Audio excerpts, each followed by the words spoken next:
Dès l'âge de la puberté, c'est quelque chose qui arrive aux femmes presque tous les mois, notamment celles qui ne sont pas enceintes et celles qui ne sont pas à la ménopause. Tu as certainement deviné mon très cher visionnaire, il s'agit des règles. Aujourd'hui, j'ai décidé de te parler des règles parce que simplement, c'est un problème de santé publique en Europe, notamment en France, lorsqu'il s'agit des règles douloureuses. Et en Côte d'Ivoire, j'ai mené ma petite étude. Je n'ai pas encore vu d'études scientifiques, d'études prouvées montrant que c'est un problème de santé publique.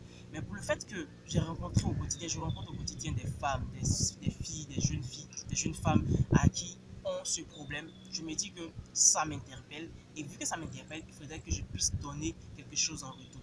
Et donc, je me suis intéressé à ce domaine-là, intéressé à cette chose-là, faire des recherches dessus, appliquer un certain nombre de choses avec diverses femmes pour voir ce que ça donne. Et aujourd'hui, je viens te partager dans cette vidéo quelque chose de gratuit que tu pourrais partager à quelqu'un qui a une femme qui a ce problème.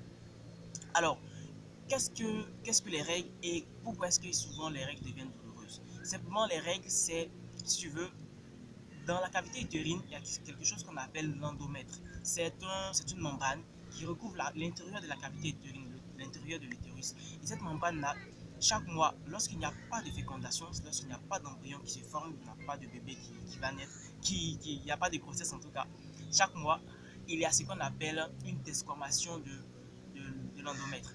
Et cette desquamation, c'est comme une destruction en fait de l'endomètre. Et cette destruction-là se fait par contraction de l'utérus pour faire sortir l'endomètre de la cavité utérine. Alors, il arrive des fois où ces règles-là deviennent douloureuses. Pourquoi est-ce que ça devient douloureux? La contraction est tellement forte que la personne ressent cette contraction-là. Sinon, de façon normale, une femme ne devait pas ressentir ces contractions-là. Dieu a fait de sorte que ça puisse passer sans qu'on en se rende compte en fait. Et pourquoi est-ce que ça arrive que ça fasse mal? Simplement parce que soit il y a un problème au niveau de l'aspect gynécologique de la femme. Par exemple, il peut avoir un kyste, il peut avoir un myome, il peut avoir un fibrome, il peut avoir quelque chose en tout cas au niveau de l'appareil gynécologique. Il peut même avoir une endométriose, c'est-à-dire que l'endomètre qui est dans la cavité utérine, il s'est déplacé en dehors de la cavité utérine, s'est retrouvé quelque part d'autre. Ça peut être, peut-être souvent même, j'ai appris que ça peut arriver dans les poumons. Je dis quoi? Comment quelque chose qui est dans l'utérus peut arriver dans les poumons? Et ça arrive, c'est ça l'endométriose. Donc, avant même de chercher à savoir comment est-ce que je peux traiter et comment est-ce que je ne peux pas traiter tout ça, cherchez à voir un médecin si vous avez en général des règles douloureuses. Si vous avez en général des règles douloureuses, cherchez à voir un médecin, cherchez à voir un gynécologue ou une sage-femme pour voir ce qui ne va pas. On verra si éventuellement il y a une maladie, on pourra corriger cette maladie-là. Et s'il n'y a pas de maladie, en ce moment-là, ce que je vais te partager va te permettre de pouvoir mieux gérer cette douleur. Parce que pour l'instant, malheureusement, je n'ai pas encore trouvé un remède pour pouvoir guérir totalement cette maladie. Et la médecine également est là en train de chercher des méthodes chaque fois pour baisser le niveau de douleur. Mais les recherches ne vont pas dans le sens de guérir la maladie. Et moi, je suis vraiment désolé pour ça. Donc, pour ma part, on ne peut pas venir sur cette terre et souffrir pour quelque chose de tellement intéressant. Une femme qui a ses règles, normalement, c'est intéressant en fait. Bien vrai que parfois, ça peut être un peu bizarre quand même. Mais je trouve que le fait d'avoir des règles douloureuses qui vont empêcher quelqu'un d'aller faire un emploi, d'aller faire un entretien d'embauche, d'avoir un rendez-vous très important, de manquer un rendez-vous très important ou de manquer certaines choses, c'est pas vraiment cool. Alors, voici ce que je vais dire en fonction du fait que tu as consulté un médecin et que tu t'es rendu compte qu'il n'y a rien.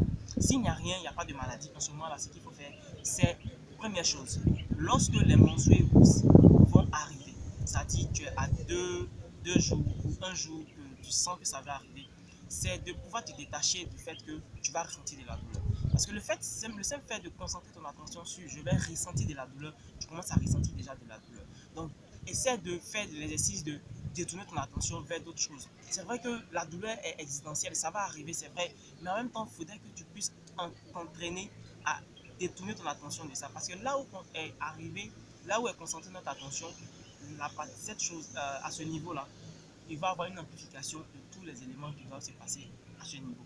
Donc, détourne ton attention de ce qui est de cet endroit-là et puis cherche à voir d'autres choses.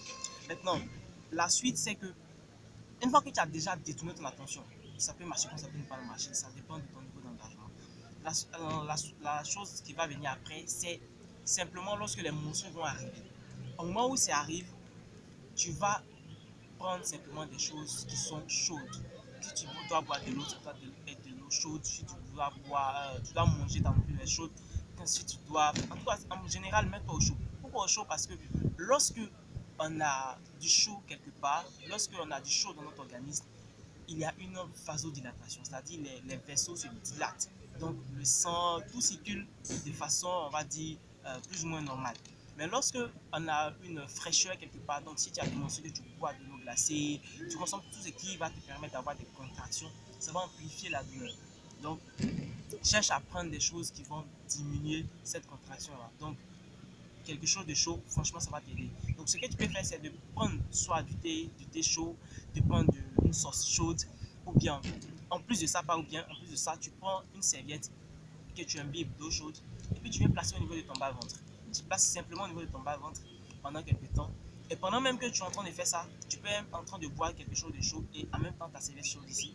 Et tu peux plonger les deux pieds dans un seau qui contient de l'eau chaude, pas fortement chaude, hein, sinon tu vas te brûler. Donc tous ces éléments-là vont te permettre, parce que simplement même le fait de mettre des pieds dans de l'eau chaude, les parties extérieures du corps sont très sensibles. Donc ça va te permettre de pouvoir régresser vraiment la douleur. Donc c'est des gestes simples qui te permettent de régresser, de faire diminuer véritablement la douleur. Parce que les médicaments, franchement, moi j'aime pas trop les médicaments. Parce que quand tu vas prendre des médicaments, chaque mois, si tu as remarqué, tu es obligé d'augmenter la dose pour que la douleur baisse. C'est comme si la douleur s'adaptait à la dose précédente. Donc chaque fois, tu es obligé d'augmenter les doses pour que ça baisse. Donc franchement, je n'aide pas les médicaments parce que il y a toujours des effets indésirables, il y a toujours des effets cachés dans les médicaments. Donc il faut en prendre le moins possible, le moins et le moins possible. Alors c'est tout ce que j'ai voulu te partager. Si tu es un homme que tu viens de voir cette vidéo, partage-la pour que d'autres femmes puissent la voir.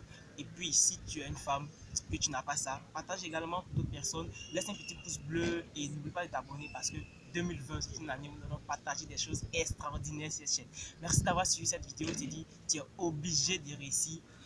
À très vite.